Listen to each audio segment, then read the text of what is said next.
monsters, madness, and magic.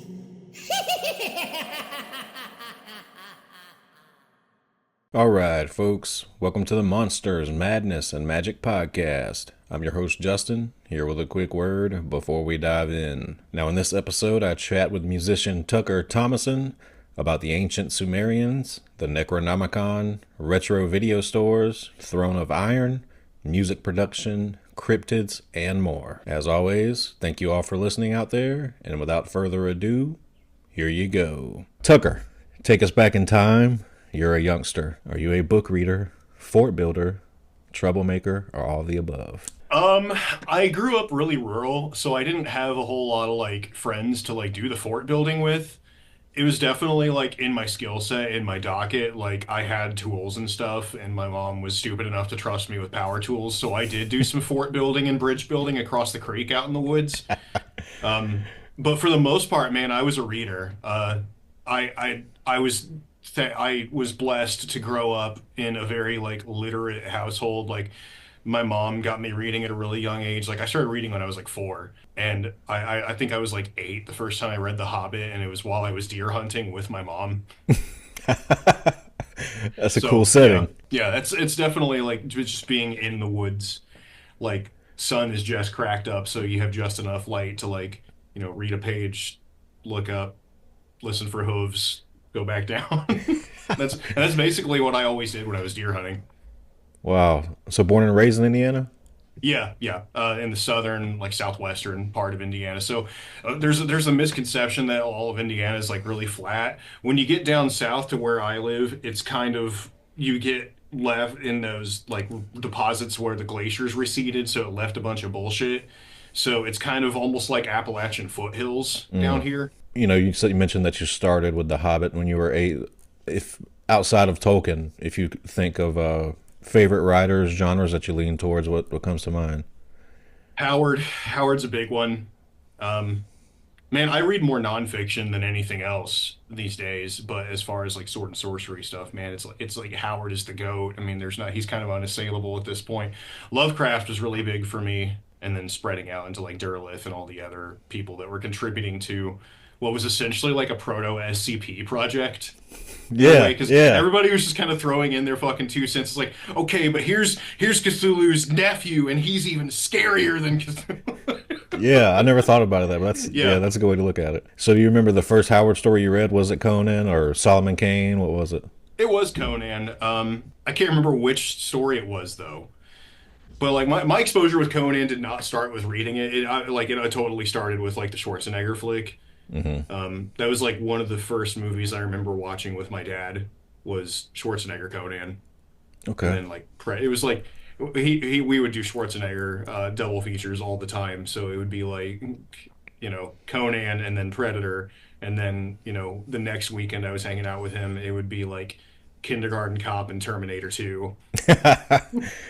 I always joke with my buddy Jason because not that I don't like sci-fi, I love sci-fi, but I feel like a lot of people our age, our childhood is shaped by which Schwarzenegger movie you saw first, either Conan or Terminator. Yeah, it was 100% Conan for me. But then my cousin Matt, who's one of my best friends in the world, his all-time favorite movie is Terminator 2. I mean, yeah, that's a good one, dude. I mean, can't really knock him for that. No. So while we're on movies, formative films and TV shows, what comes to mind? The 1976 Rankin Bass animated Hobbit was a huge deal for me. In my old band, we did a split with another band from Indiana, where we each contributed a few songs. That was basically the whole narrative run of the Hobbit. And when we played live, we would have a projector playing the Rankin Bass animated Hobbit behind us while we did it, or on us, and sometimes. Conan the Barbarian's a big one. My all-time favorite movie is Jacob's Ladder, which is it gets some raised eyebrows sometimes. I'm also a disgusting weeaboo, so Gundam Wing Endless Waltz is a big one for me. Nothing wrong with that. What little anime I've watched I do like, but I'm stereotypical. If you want to count it, Dragon Ball, stuff like that. Endless Waltz is pretty peak as far as mecha anime. I've always loved mecha, giant robots and shit. So you said that you're reading nonfiction, and what I really like about sword and sorcery fantasy specifically is there's there's a lot of nonfiction nuggets in there that are actually true, especially like when you read Howard, and specifically I was reading Keith Taylor recently, who is considered like the modern our era of Howard. And he has a collection called Kamos, and it's the Archpriest of Anubis. And but there's just so much real history of Egypt in there that it's almost like reading nonfiction while you're reading fiction, which I think is a lot of the appeal to me too. Absolutely. I've been going through that like Follow Civilizations podcast again, and I anytime like I sleep to it at this point now, where like I just every time I'm about to go to sleep, I start the Sumerian, because I do it in chronological order, because there's a playlist on YouTube of all of the civilizations that he's covered in chronological order. So I always start with Sumerians and I just go through. And yeah, Sumerians are interesting. I mean, even without getting into like the ancient aliens kind of angle that a lot of people get into with them, it's just really bizarre. Like, you know, it's like, oh yeah, well, all these civilizations popped up along rivers. They're all river cultures. That's why they all have a flood myth. It's like, yeah, but like the Tigris and Euphrates were not stable like the Nile, and it was like, and the same thing for like the Yellow River civilizations, China. It's like, man, that motherfucker would break banks all the time and just kill people. Yeah, and like just speaking on the Sumerians, like one of the things that I enjoy when I'm looking into things like that is hang on, my cat just jumped up here. Is Herman, if anybody wants to see him, there he is. He's 21. Hi. He's 21 years old man. Spring chicken. Couldn't tell. I got three of them upstairs. So yeah.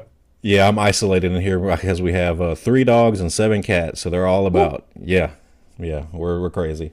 But with the Sumerians is similar to the Egyptians. They have a lot of infatuation with the afterworld and the underworld and the dead, and they actually have I like looking into zombie shit. They have a lot of zombie myths, and that's just something I love about the Sumerians. Just branching off from what you were talking about.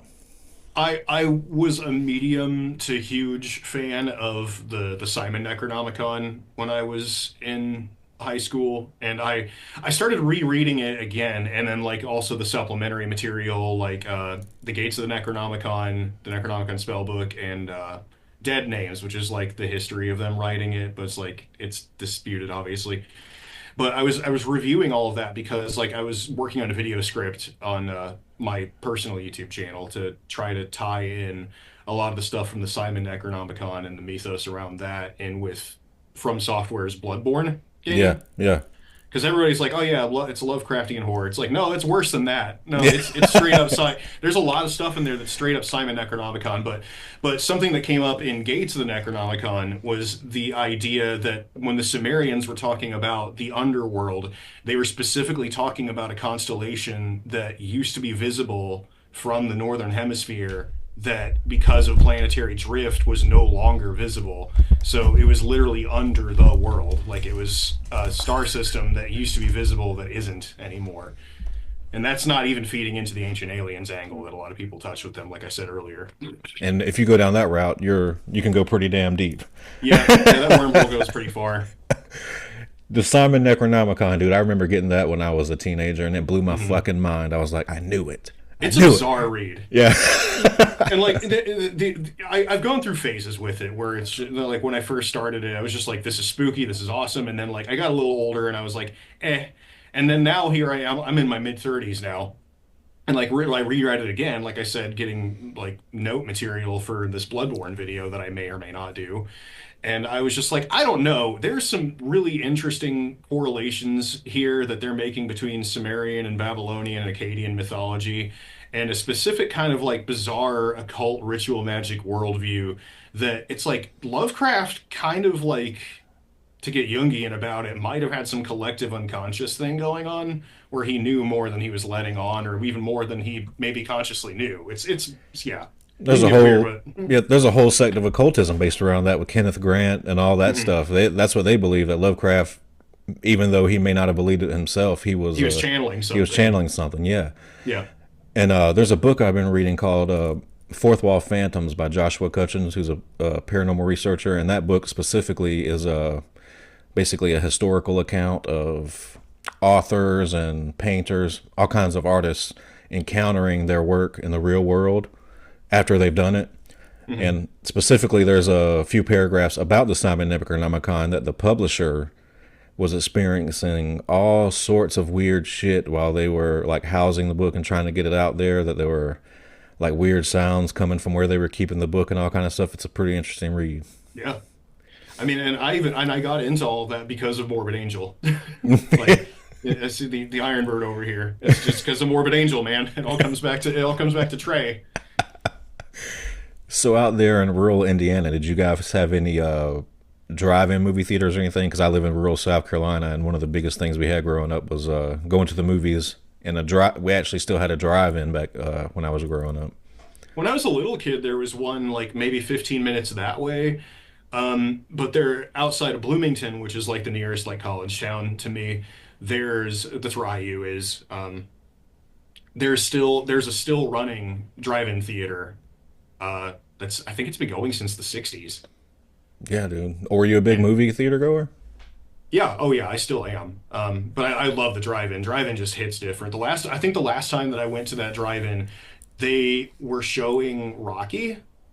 And the woman I was with at the time had never seen it, and I was just like, we're gonna go on a Thursday night to the drive-in theater to watch Rocky. Yeah, dude, I grew up with my grandparents, and all my grandpa watched was old westerns. That's John Wayne. Yeah.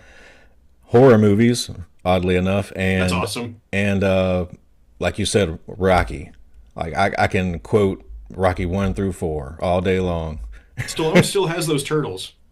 Yeah, I saw that. Yeah. That's pretty fucking awesome.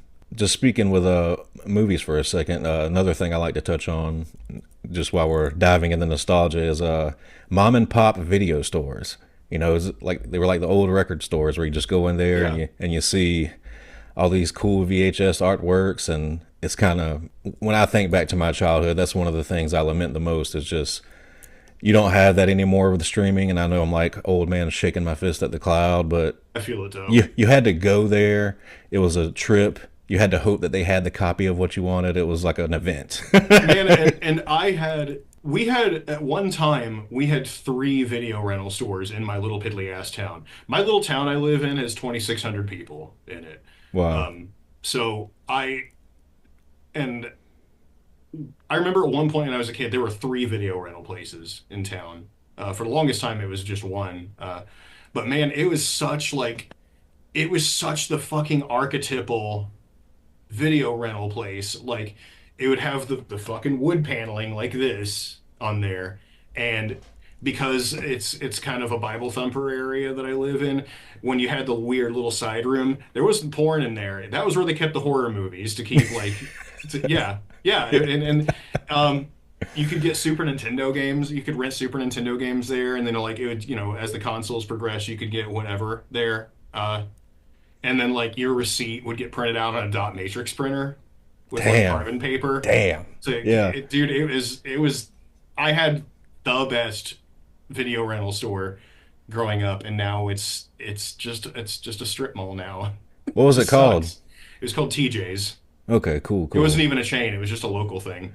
Yeah, we had chains, of course, but the best ones were the mom and pop, just local stores. Like ours was called Video World. Kept the horror movies in the back, near the blinking exit light. It was very atmospheric. Then again, you're just a kid, so you're probably just fucking creeped out, but you never know. I genuinely feel like we lost something when we moved away from that. Because like that was the Friday night ritual, man. Like my mom would pick me up from school. We would go to TJ's.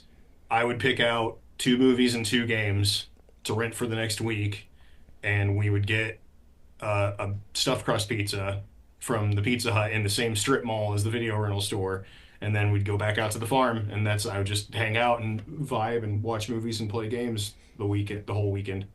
Those were the good old days, and you were you were more invested because you had this for a certain amount of time, and even if the game that you necessarily wanted, they might not have enough copies of it, and maybe the game that you got or the movie that you got sucked ass, and now you're just you'd run into that shitty thing where it's like if you were getting like a Nintendo 64 game or something where the memory was built into it, maybe some other asshole saved over your game save when they rented it the next weekend or Oh, that's a something. problem I Oh completely man. just suppressed. I suppressed that problem until you Yeah, just mentioned yeah. it. And then we moved to the PlayStation system where you'd have an external memory card and it's like, oh, this is so good. And now, but with the PlayStation, one thing that popped up a lot for me, and I was when I was, I think I was talking with Grey Lord about this. Specifically, renting PlayStation games made me buy one of those game doctors because all the fucking assholes that scratch the disc up, and then you get home and Yeah. it'll never Yeah. work. Yep. Yeah, So, Greylord's cool. I was texting him a couple weeks ago. We got a project we're working on, but I can't talk about it yet. But understood. I haven't seen him in years, and it just bums me out, like the way that we were on such a good trajectory and hanging out with a bunch of people, and then like obviously the world shut down for a bit there. But we're bouncing back. We're bouncing back. It's all good. Yeah, and then this just kind of in the same vein, just speaking with with COVID shut the fucking world down. One of the quote unquote good things about it was it kind of gave a resurgence to the drive-in. I don't know if you know that, but Oh yeah. the drive-in made a huge comeback and creature features and everything because of COVID, which silver linings. Yeah, like I was grateful that we had our drive-in theater outside Bloomington before COVID shut everything down. But man, it thrived during COVID. And it's just like you can just hang out in your car. Everyone's masked up in the food court. You go get your popcorn, get your pickle, get your hot dog, whatever. Be gross in your car, man. So obviously you played games growing up. What are some of the pillars of your childhood when it comes to gaming? From the very beginning, like the first game that I remember being super super invested in was Legend of Zelda: Link to the Past. Mm. The Super Nintendo one. I thought the soundtrack was incredible. That was the first time I remember like being invested in like video game music too. But man, past that, it escalated pretty quickly. I never really got into fighting games. I kind of missed the boat on that. All my buddies were into Mortal Kombat and Street Fighter and King of Fighters, and I didn't really track on that. I was always big on mecha, so I started playing Armored Core with Armored Core 2, and it has been insane watching the series progress because like I dropped it for a while because the controls kind of sucked on those older games. And then in the fourth generation for like 360 and uh, PS3, sorry. So that'd be like Armored Core 4, Armored Core 4 Answer, Armored Core 5, and Verdict Day. All of those are fucking incredible. Like four Armored Core 4 Answer is still like a top five all-time game for me because it just hits so different. The soundtrack is so good. The story is really fleshed out. And then like Armored Core 6 dropped 2 years ago, and I'm still finding new shit in that game. It's so much fun. Aside from that, man, I was like a huge Hideo Kojima fanboy. So like I played all the Metal Gear games. I have the original Metal Gear on NES as well. Like I played all the Metal Gear Solids. I played Zone of the Enders, both of the Zone of the Enders games, which was a mecha series that he did too. Hmm. More obscure games. I remember Mace: The Dark Ages. That was like the one fighting game that I really fucked with. I don't think It I've was ever like heard of that one. You got me on it's that it's one. it's a Nintendo 64 one. Okay. I mean, obviously we all played GoldenEye. We all played the shit out of GoldenEye split screen. Like when but unfortunately by the time that Halo got really popular, I had kind of stopped really digging on first person shooters as much. Hmm. I kind of popped up again when like Modern Warfare 2 came out because I was like a senior in high school when that dropped. And Those it are the was good old it was, days. yeah, it was the beginning of saying really horrible shit on headsets to strangers on the internet. So of course, a recent high school graduate, yeah, I was on that. I didn't play like I didn't have internet at my house until I don't know. My mom didn't have internet out of the house until like 2014. Hmm. So I was always just like if I was at a buddy's house, yeah, I'd be doing it, but Play any RPGs growing up or anything? so my issue with RPGs was that I never really dug like the turn-based combat. I had a Mm. few that I really liked. Seventh Saga for Super Nintendo is an old Enix title. I played that a good amount because the art style was just so cool. I never really got into Final Fantasy for some reason or another, but I didn't really start digging on RPGs. I went through a lull where I just didn't care about video games at all for a few years. And then my drummer was like, dude, you've got to play Dark Souls. And that it was the switch was hit. I was just like, oh, From Software. These are the guys that made Armored Core. And then I was just sold. Um, and then like Souls and then Bloodborne and then Elden Ring. I still haven't played Sekiro somehow, but yeah, those consumed me. It's just like a buddy of mine once said, and I took this to heart. He was just like, every other video game is just preparing you for Dark Souls. That's the real video game. Dude, I couldn't agree more because I fucking suck at those games and I hate it because I love the lore. I'm like super into like I watch all the Elden Ring like lore videos, but I can't even fucking make it into the intro field where that guy on the fucking the like as soon as you walk into Elden Ring, I didn't realize that you're not supposed to fight that guy for the You can longest just time. walk around his Yeah, ass. I'm just like am I like being pranked here? Like what's going on? This guy's whipping my ass like 30 times. And I still like I'm just not good.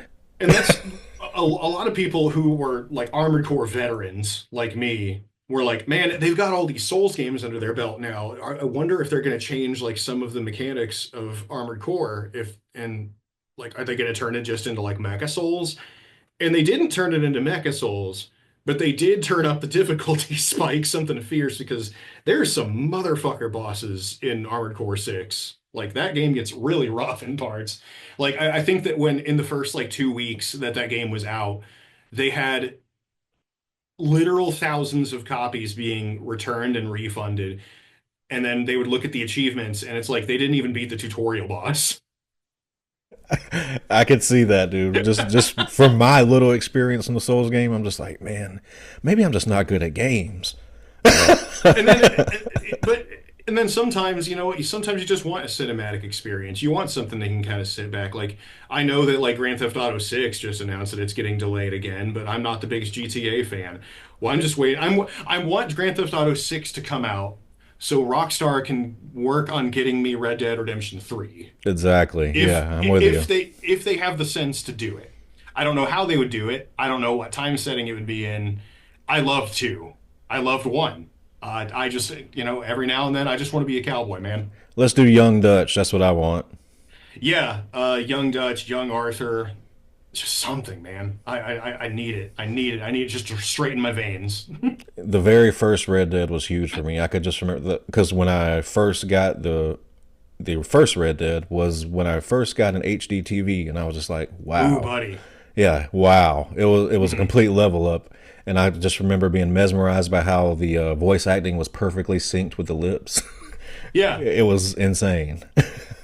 yeah. So I'm this hater over here that's just like, yeah, and I want Grand Theft Auto 6 to come out, but not for the same reasons that you do. Yeah, the last Grand Theft Auto I played was Vice City, man. I think mine was San Andreas.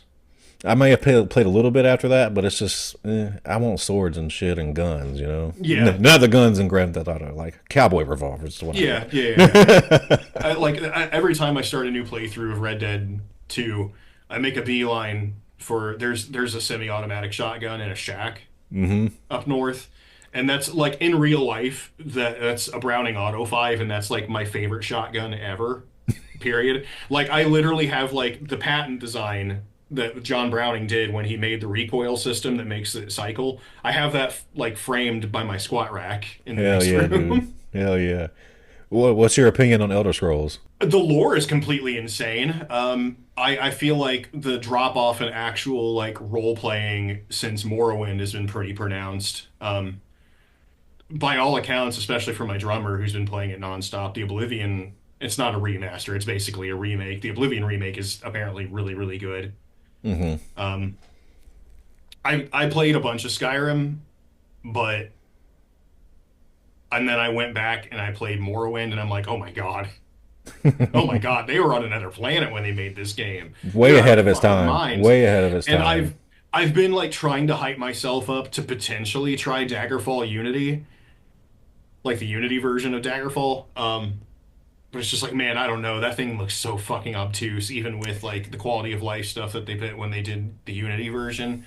It's just like, man, procedurally generated, not just vast open nothing. It's like immersion, cool. can get boring. There's a reason that they keep making these games smaller. But it's just the things that we lost, even jumping from like Oblivion to Skyrim, like I don't know, not being able to make your own spells. Yeah, I don't what even the play a fuck is spell. that? Yeah, I yeah. don't even play spellcaster most of the time. I usually play just dumbass with a two-hander, just home run swinging my way through the game. But I don't know, making your own spells is sick. Like it just and being able to like actually role play is Yeah. cool. Like instead of being kind of railroaded into one specific story. I don't know. I feel like we've lost something. I feel like I'm hoping that Todd, listens. I think that him doing the Oblivion remake is potentially a step in the right direction. I want Todd. I want you to win my trust back, man, because Starfield was butt. Yeah, see, I said this when I was talking to Nick. My only issue with the Oblivion remake is for 10 plus years now, because the Elder Scrolls community online has a huge modding community. Yes, And the they've guys have been been talking. they've been They've been making talking about Sky Sky Oblivion. Oblivion. They've been talking And, about Sky Oblivion for like a fucking decade, and then they find it. They ballpark what year Sky Oblivion is about to drop, and then they just fucking shadow drop the remake. It's like shady as fuck. what? With no preamble, no ad campaign, no teasing, just nothing. Just drop it. 180 million units moved in 24 hours. It's like, what the fuck, Todd? And I'm going to go out on a limb, maybe not a long limb, and say that the modded version is going to be much better than the official version. Because it's like getting a big fucking box of like 2 dozen cookies from Walmart versus what grandma makes. Sky Oblivion is going to be made with love. Exactly. And like a special, unique kind of love. And no money made. That's Yeah. just they're just doing it. Yeah. So, Tucker, what was your introduction to tabletops? It was an older cousin of mine who went off to the Marines, left his first edition AD&D books behind it, his mom's house, and I would hang out there after school. And I was like 12, 13. And I just started, and it was first edition, so the artwork was like super jank. Like this is if you watch there's a documentary called Eye of the Beholder where they talk about the history of D&D art, where they were just straight up like hiring kids fresh out of high school to do art for some of those early books.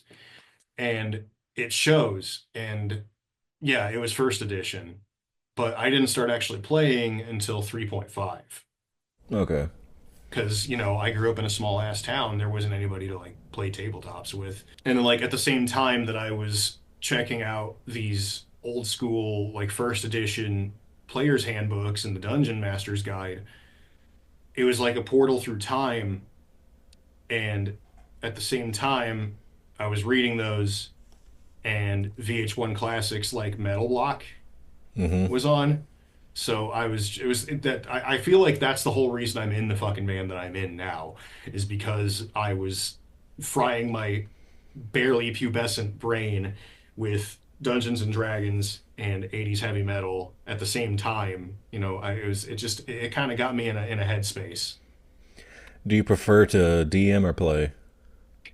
I've actually never DM'd. Not Wow. even once, and I'm hoping to change that.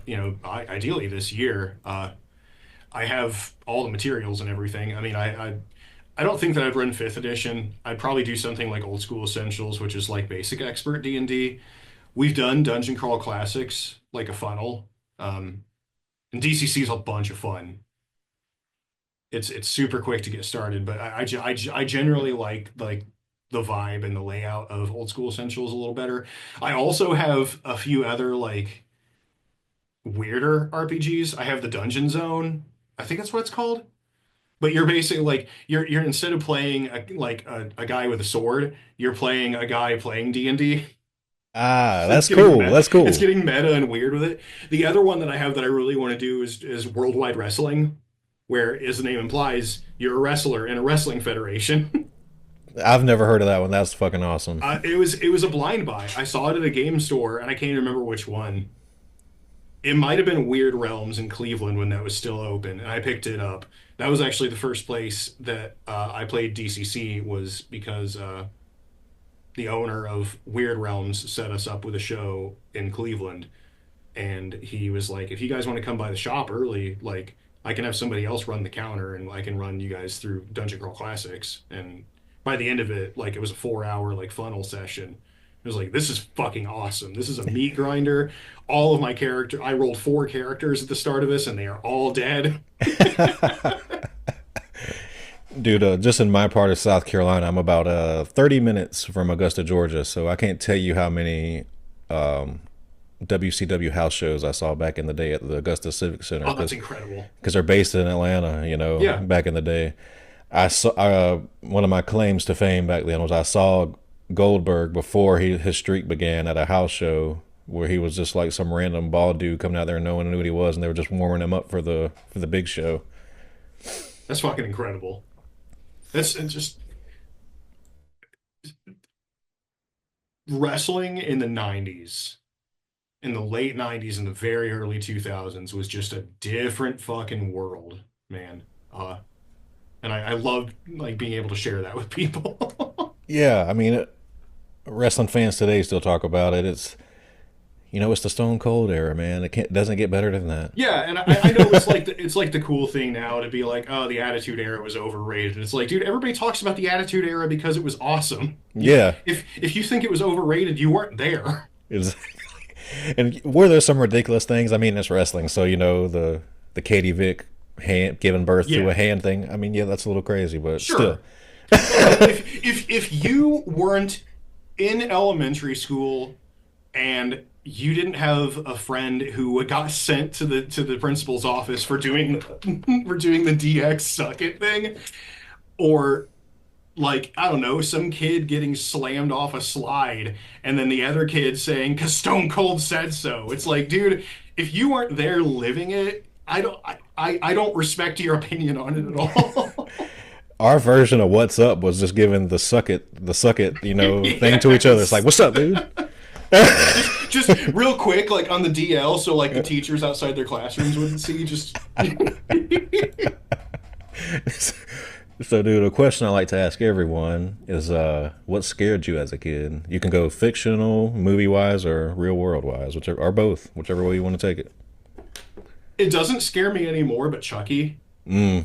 scared the shit out of me as a kid, and for like, and now I'm just like, oh, I'd punt that little bastard across the room. Like, no, I'll throw him in a deep freezer. I don't give a fuck. Fuck that little twerp.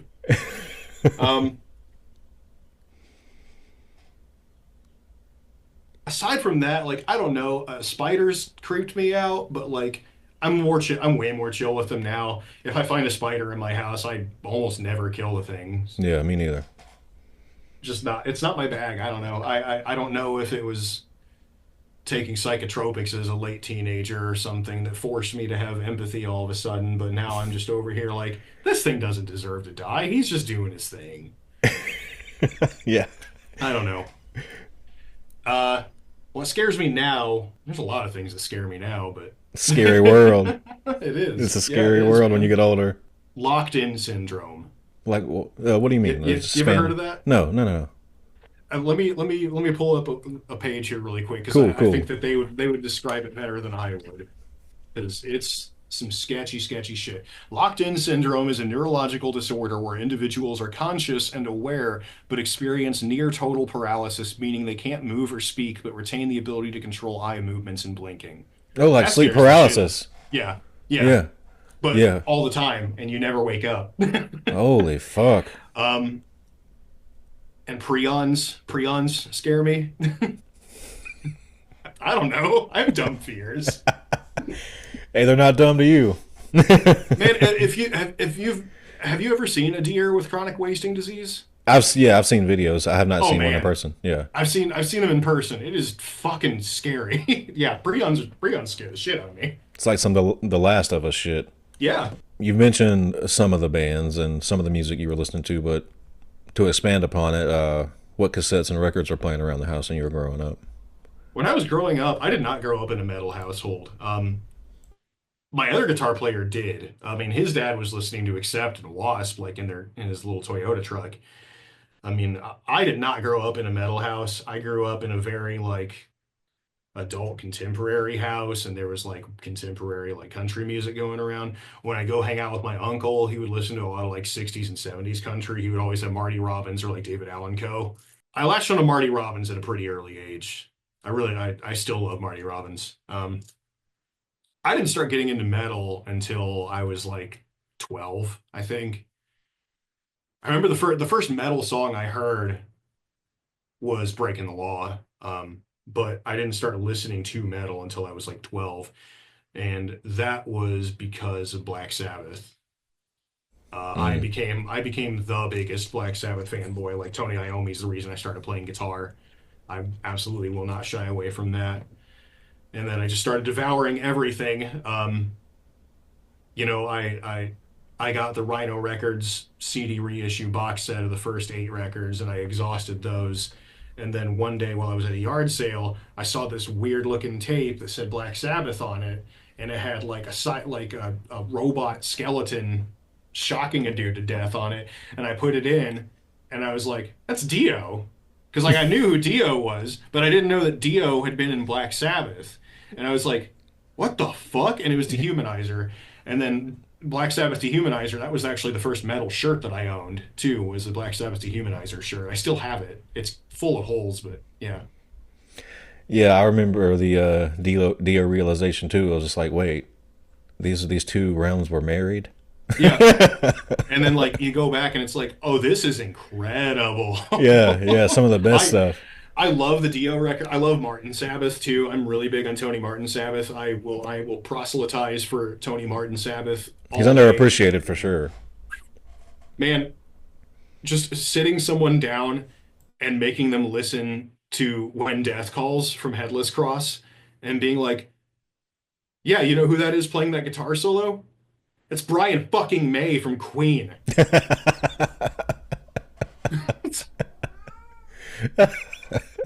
Like, I love blowing people's minds with that. It's like, dude, there's so much crazy shit if you just expand past the Aussie realm. Just ignore what Sharon's telling you. Just Right, go, right.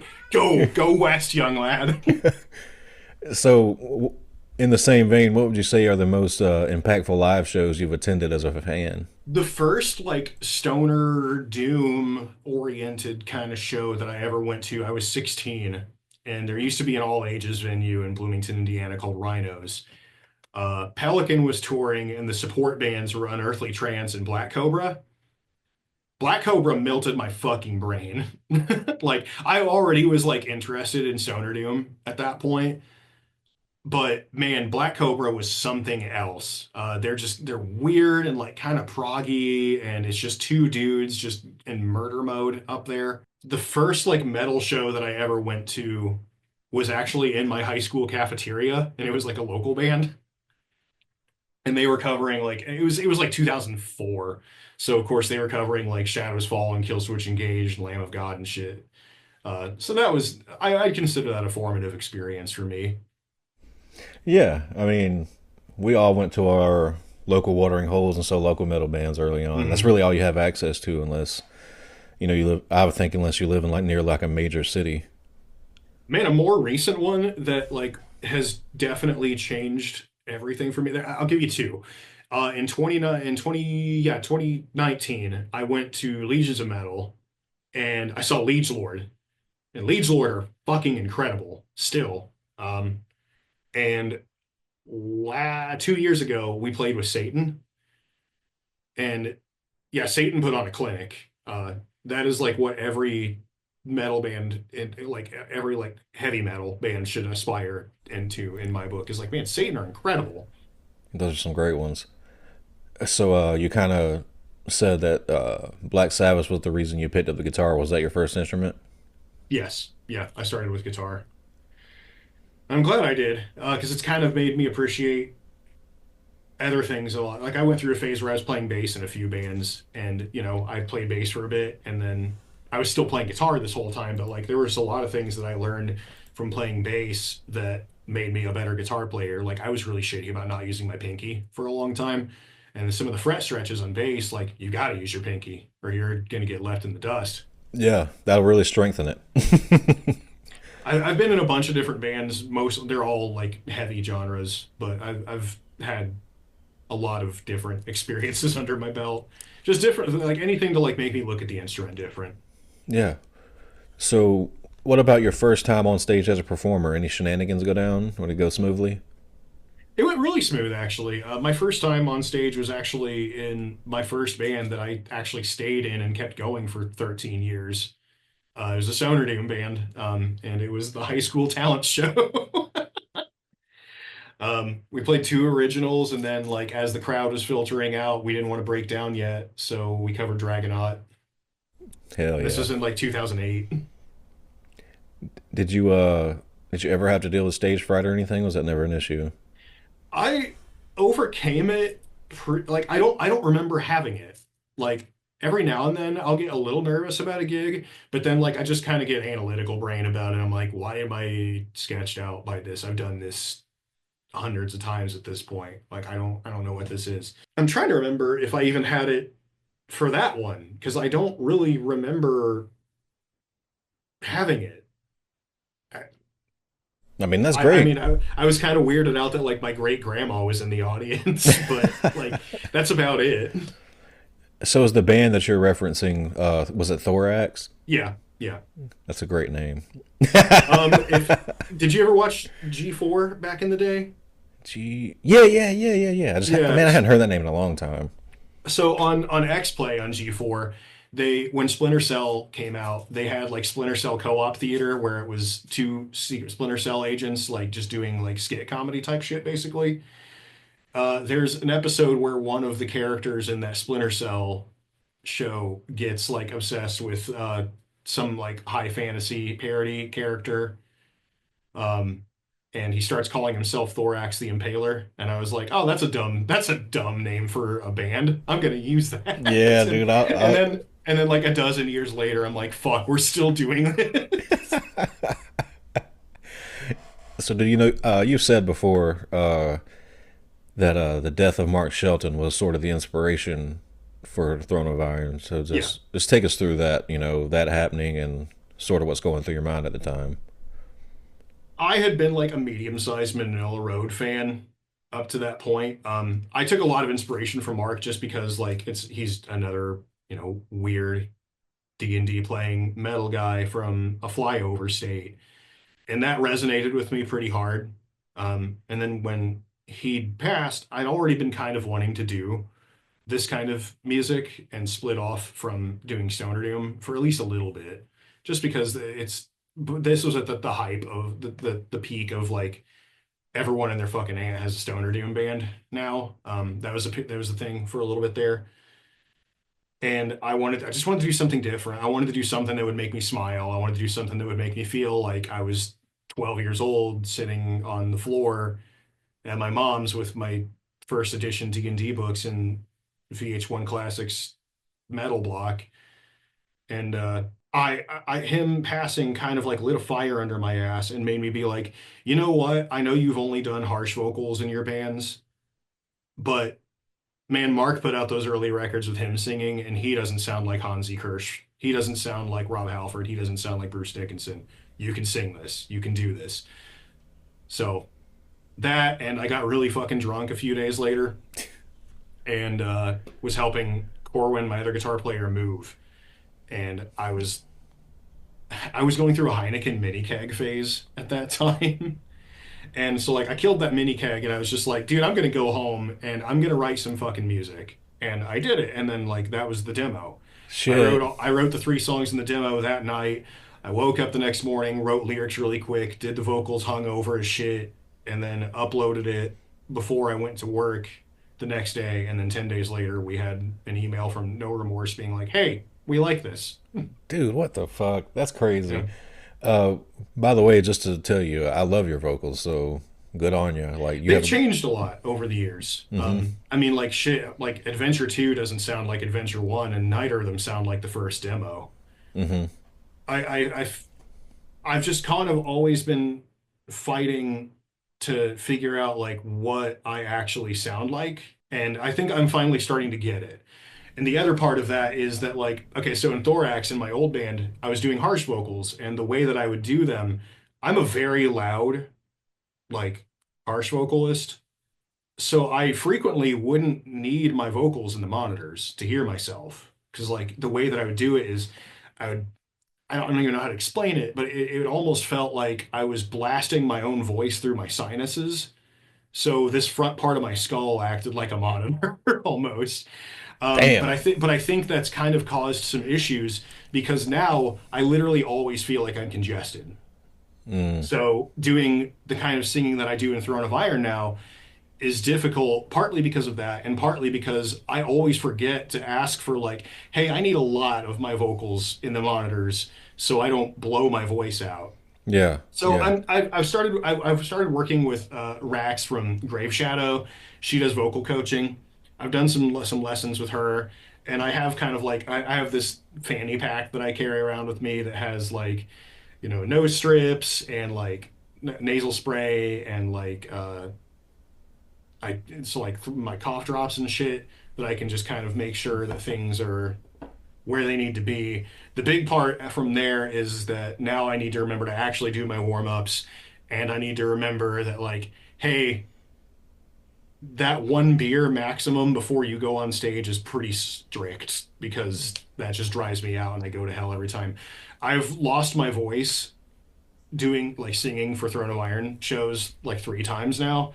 I never in a dozen years of doing thorax, I never lost my voice doing harsh vocals. I don't know how. I don't know how I stumbled on that, but it's been a process. It's definitely there's been a learning curve to it. But I appreciate that saying that you like my singing because I've been working on it. Yeah. Why do you think it is that you lose your voice doing the less harsh vocals? Because I never really figured out, like, good singing technique. Mm. And the other part is that I always end up having to, like, belt really loud because I forget to ask for more of my voice in the monitors. We're looking at, like, an in-ear monitor setup now, so we're not going to be as reliant on that. And, like, you don't have to push the amplifier as hard to push the stage wedge, and you get feedback and all that nasty shit. If I just have the little, like, guys in my ears, it's a little more easier to manage. Yeah. I'm not a musician, but just from the outside looking in, to me it would seem like the more harsh vocals would fuck you up more. But that's just crazy to hear. The thing with harsh vocals is that if you're doing them right, you're not actually utilizing your vocal cords. Oh, okay. Yeah, because I never feel like whenever I'm doing them, I never feel like I'm actually using the things that generate a tone when I'm talking to people or when I'm, like, singing. It feels like two different parts of my anatomy. And I'm sure there's, like, an actual, like, term for that and for what's being utilized there, but for the life of me, I don't know it. Gotcha. One of the questions I had for you, which you just kind of already answered, but with the demo, you played all the instruments and did everything basically. I was going to ask, was that out of necessity or was it a creative decision? But it seemed like a beer decision. It seems like a beer decision. I didn't want a barrier to, like, having to work around, like, okay, I got to send these to my drummer and then have him do them. It's like, no, I'll just do this shit myself. It's fine. And I stayed up until, like, 2 in the morning in my duplex that I was living in at the time and muscled through it. Yeah. There were originally 4 songs in there, but then, like, after a couple hours digging with the fourth song and listening to it over and over again, I was like, I don't like this. I'm done, and I just deleted it. So in the records and such, since that demo, obviously the other guys have kind of filed in. Is the process for the songwriting still the same, or would you say it's more collaborative now? How's It's that go? extreme. It's pretty democratic. There's a couple different ways that songs end up happening in Throne of Iron. Either I will completely write something start to back, or Corwin, the other guitar player, will write something completely start to back, and then we present it. And if there's tweaks to be made, or, like, like feedback or anything to be given, we'll do that. Typically, if either he or I are writing songs, we'll, like, program drums to throw in there, and then our drummer Jacob will, because all three we're very lucky and, like, I guess skilled to a degree that all three of us have the ability to record ourselves. Uh, like Jacob has a drum kit mic'd up at his house all the time. I have all my shit down here. Like this is actually my studio that I record other people's music in. Like I'll show you this. Like I have a whole live room in there. Nice, nice, nice, nice. And then Corwin, other guitar player, he does like film score music Wow. too. So we all have the means to record ourselves. So we'll send it off to Jacob and he'll like tweak stuff that he doesn't like, re-record shit that, and get it in line. And then we mix it, release it. We're pretty quick about that. So either Corwin or I will write a song completely front to back, and then we'll just do like minor edits here and there. Or in the case of a few different songs that we put out recently, especially on Adventure 2, prime example, Holy Fires of Saint Jezza. Corwin had the intro riff and the first like really fast riff in that song. And then he brought it over to my house, and within half an hour, I had taken what he'd done and then turned it into the rest of the song. Like, Wow. so there's a few times where that's happened where like one of us will be like, I have these like one or two riffs, and I'm hung up on it, and I don't know where to go from here. And then like either he will pick it up and hear something that I didn't hear, like a motif or something in there, and like make a whole rest of the song off of it, or I'll do the same thing with him. Wow. So with your with the recording and mixing for other bands, were you doing that prior to Throne of Iron, or was it born out of that? It was born out of Throne of Iron. It was because I did the demo, and then I did the Crypt of Blade split, and then I did Adventure 1.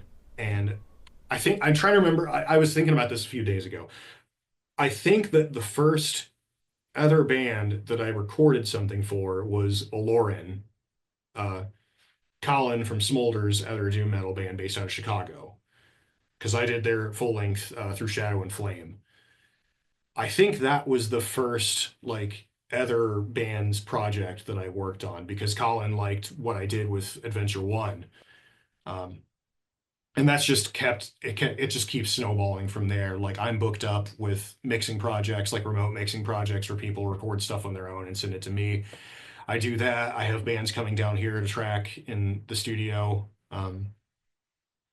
I've worked with heavy metal bands, death metal bands. I've done a little bit of black metal, stoner doom, sludge.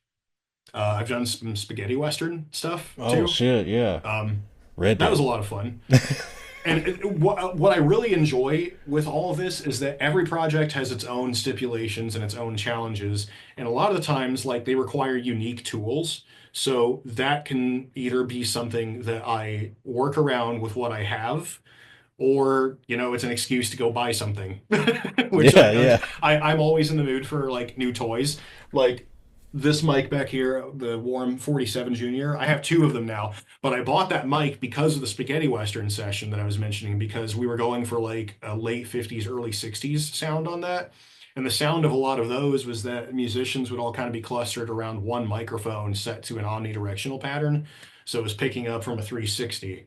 So I knew that it was one guy, but I figured I could still throw that in the Omni pattern and pick up like room reflections and shit. And yeah, I liked that mic so much that I bought a second one. Damn, that's cool. Uh, as you just mentioned, you do multiple genres and such. Just from a recording and mixing standpoint, which would you say was the most challenging for you? The most challenging. They're all challenging in kind of their own ways. So I'm in the middle of mixing a sludge, like a stoner sludge record right now for a band from Bloomington called Omen Killer. And they right now are the belt holders for the lowest tuned guitars that I've had to record. So it's really interesting figuring out the relationship between a guitar that's tuned down to where a bass should be and a bass that's. But the interesting thing is that their bass player doesn't tune down 100% to match them. So like the guitars are in like drop G sharp, and the bass only tunes down a step and a half to like C standard, or C sharp rather.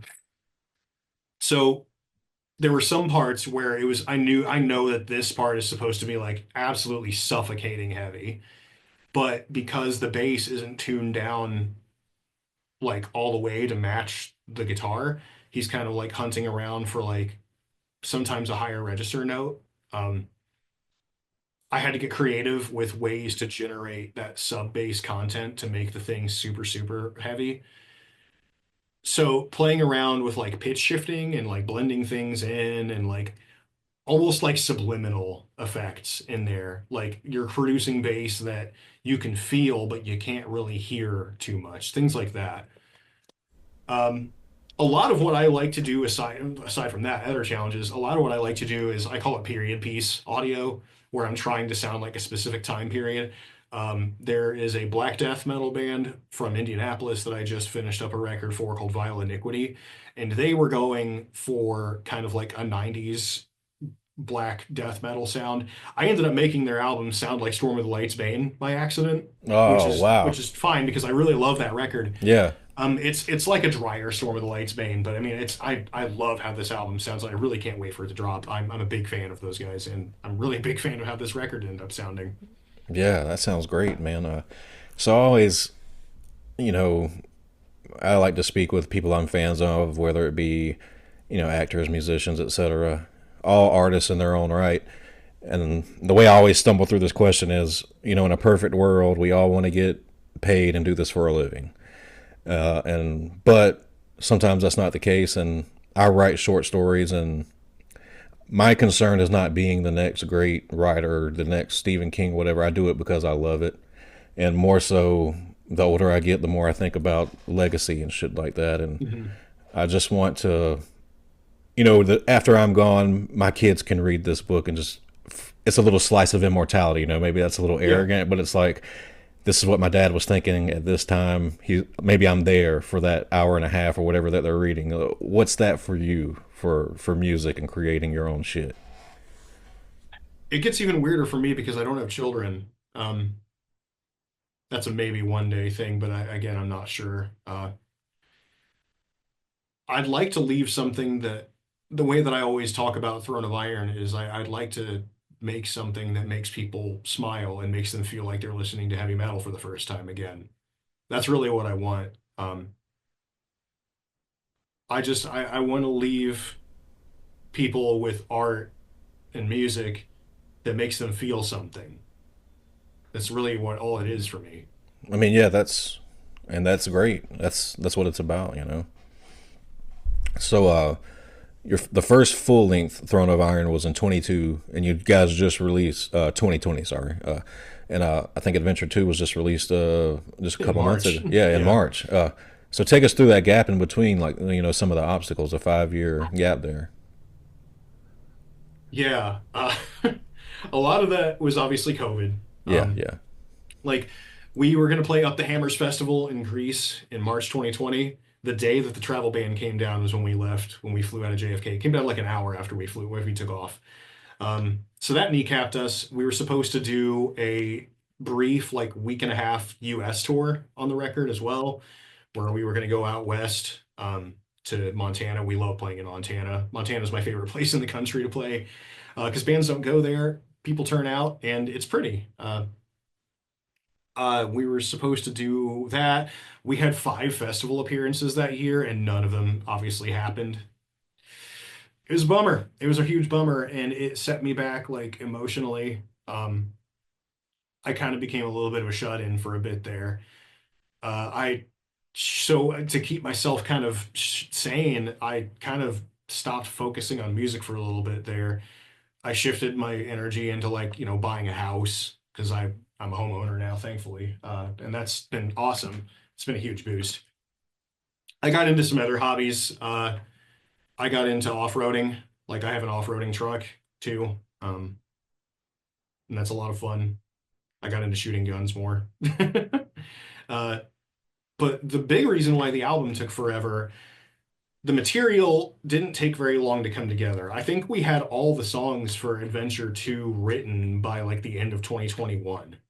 So feasibly, we could have had a 2022 release. But I got the bright idea of like starting to build the recording studio, and that took a bunch of time. Along with that, I think a lot of it was like paralysis in a way. I kind of got in my head where I was starting to think that I was cursed because every time a band that I was in released a full length album, something shitty would happen.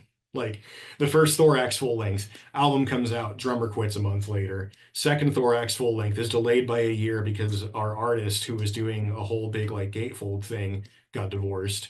Adventure One drops, the world shuts down because of a fucking global pandemic.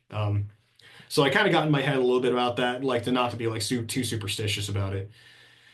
And then, admittedly, a part of it in my head was worrying like if the songs were even going to fucking live up to anything that we'd put out. And we did put out stuff between Adventure 1 and Adventure 2. We did the side quest split with Dungeon Crawl. And I think that was what kind of like helped kind of break the ice a little bit on getting Adventure 2 moving finally.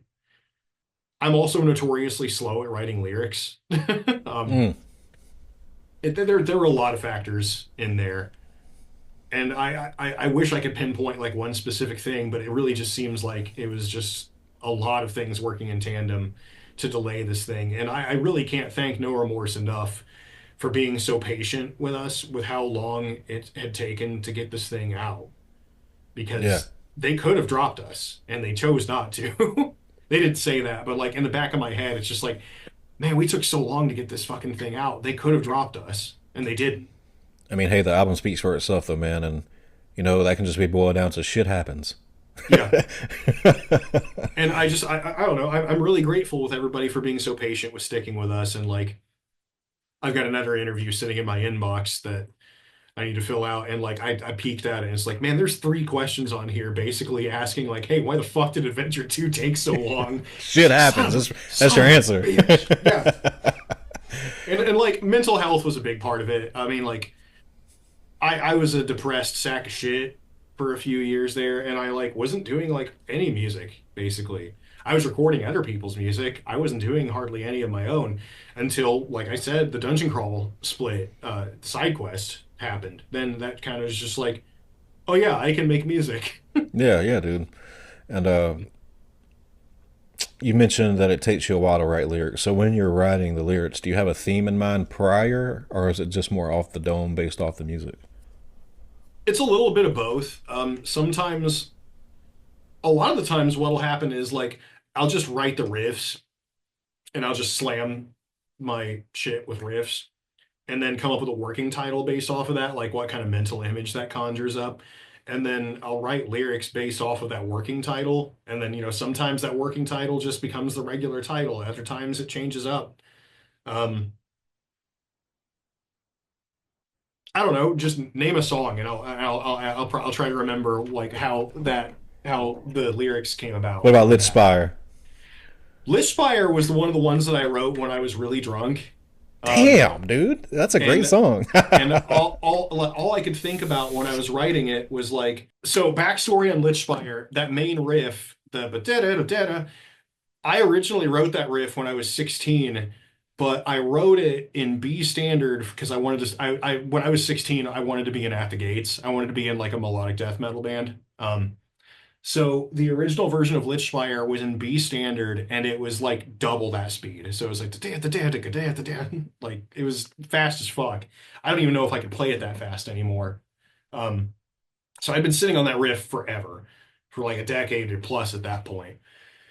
And all I could think in my head was like. I think I was thinking about Korgoth of Barbaria, if you remember that one episode show that they tried to do on Adult Swim, that pilot. I was thinking of Korgoth, and I was just thinking about like, there's a barbarian, he's going up a tower, he's gonna kill a wizard. Fuck it. And then like I was like, well, no, you're not a wizard. How about a lich? And nobody likes liches. Fuck those guys. and that's literally what that song came from. Was I was just hammered, and I just had this riff, and I just kept slamming it, and I was just like. Violence. I want to write a song about violence. How about that? The old wizard or lich in a tower, tale as old as time. And that's and like it's a wellspring because I've written another fucking song about like Curse of the Lightning Mancer is basically that. It's basically like the Madness Tower in Elden Ring. Yeah. So I was thinking about that. Is like the lyrics are like, oh, you kill this guy, but now you're afflicted with his curse because you killed him. Mm-hmm. So obviously, there's some D&D in there, like you said, there's some Dark Souls, some Elden Ring, but outside of those, are there any works of fiction or films that you pull from for inspiration? A lot of it you basically covered. I mean, the final rage on Venture 2 is basically the fucking plot of Conan the Barbarian.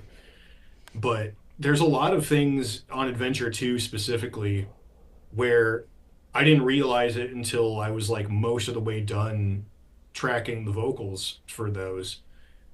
But it almost seemed like I was like leaving breadcrumbs for myself, like in just nasty shit that was going on in my personal life at the time. It was almost like I was writing messages to myself. Like there were bits and pieces like in The Oath, in Divine Smite, in uh Final Rage. There's multiple songs on that record where it almost felt like I was leaving subliminal messages to myself, and realizing that and trying to reconcile the conscious and unconscious bits of my being through art and through like honest self-reflection has been like a big boost for me in the last year. Usually that's where the best shit comes from too. Yeah, and like I said, I didn't realize that I was like leaving messages to myself until almost, the album was like almost done being tracked. Now, have you ever considered one day or anything like writing a short story or fiction or anything like that based I around the band, have, maybe? I have. I guess I have only but to try. I've made some forays into fiction, nothing that's seen the light of day. I've not released anything, but I've written a couple horror short stories that I've not released just because I'm not the most confident in my writing, but practice makes perfect. I made a Facebook post last week that my aunt, who's a very big reader, is one of the reasons I read so much. She just texted me off to the side. It was like that thing that you posted up there just reminded me that you're like a hell of a writer and you should probably do more of that. And she's the first person to say anything like that to me in my adult life. I would encourage you to do it, dude, because I read a lot. I listen to a lot of metal. Obviously, the footprints are there in your lyrics, so don't let the doubt creep in and just give it a fucking go. I think that's a big the moral of 2025 for me so far is don't let the doubt creep in. Um, You got the but juice, dude. that's I but what I was the post I'm referencing is I there's the story of Porphyrios. It was a whale that lived in the Straits of Marmara outside of Byzantium during the reign of Justinian the First. And it was this whale that just kept fucking up Byzantine fleets and ships. And like now we know just by the nature of the waters of that area that he was probably the only whale in there, and he'd gotten stuck in there because of the currents coming out of the Aegean. And I get in a weird headspace about Porphyrios sometimes, where I think about like how lonely that dude must have been. And then eventually, he washed up on shore while hunting dolphins, and then like, a bunch of people fucking dragged him onto shore and murdered him. And it's like knowing what we know now about the emotional capacity of whales. I think about that probably more than a healthy person should. And it's just like I just make myself. I find shit to make myself sad with a lot more I'm than I with you. probably should. I'm with you.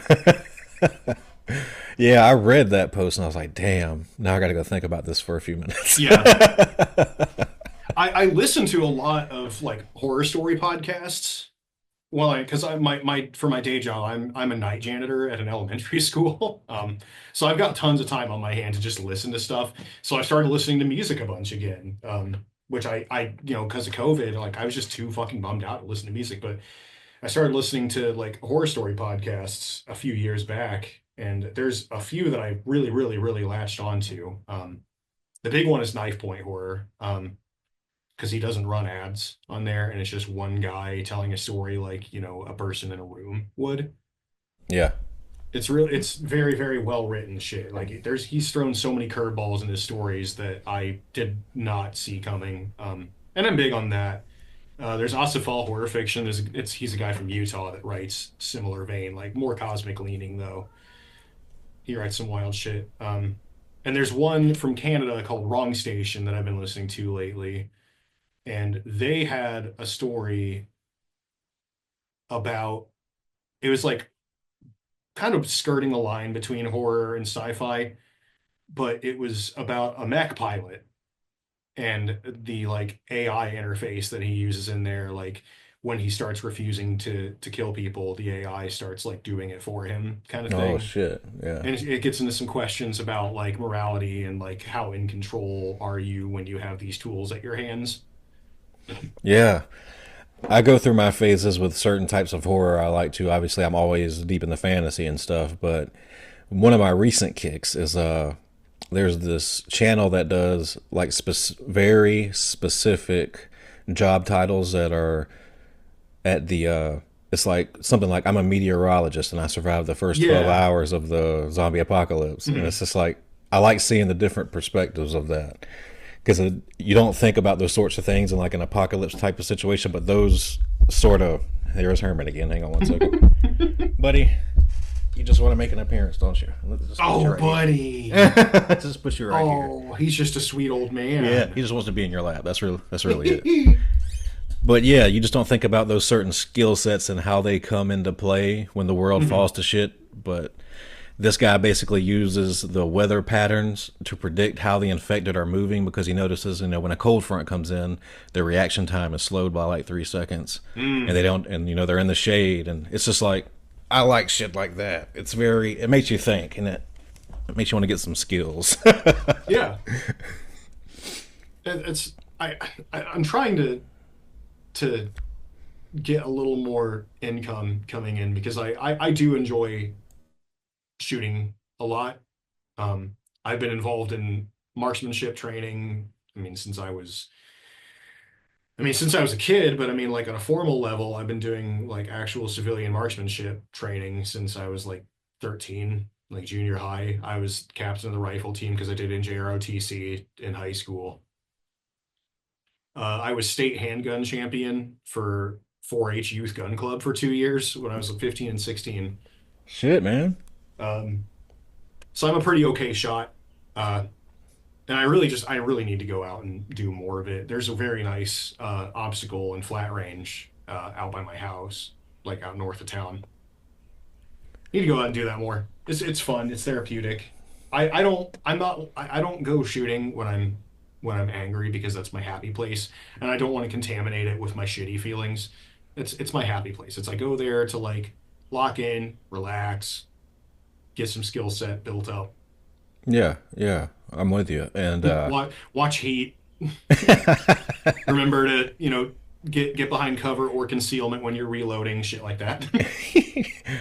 and just growing up in a rural area, one of the things, another kick I'm going through recently is cryptid horror stories. There we go. Yes. Like I'm really big.